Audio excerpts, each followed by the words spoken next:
Caddelerde rüzgar, aklımda aşk var gece yarısında.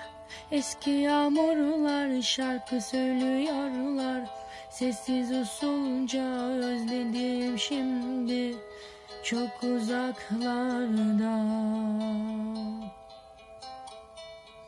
Deli dolu günler, hayat güzeldi kahkahalarıyla. Günler geçerdi, ellerim uzanmaz, dokunamam ki özledim şimdi çok uzaklarda. O da özlüyormuş benim bir tanem, çok üşüyormuş ben olmayınca, öyle yazıyor son mektubunda. O da özlüyormuş benim bir tanem, hep ağlıyormuş ben olmayınca.